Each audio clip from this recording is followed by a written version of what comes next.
Concerned with societal pressures from the fashion and beauty industries on young women and girls, Olivia hosted an educational workshop with 3 influential female speakers.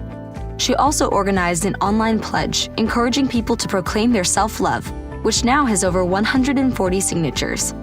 Through Olivia's passion for fashion, she has inspired future generations to feel comfortable in their own skin.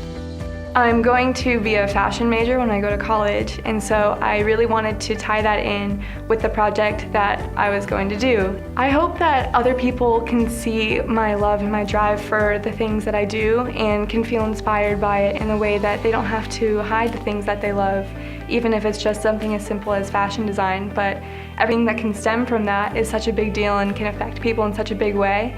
I hope others can see all the work I put into my passions and how I wanted to show it to other people. I learned a lot about myself and my ability to plan things. It took a lot of really sitting myself down and planning it out on paper first to decide what I wanted to do.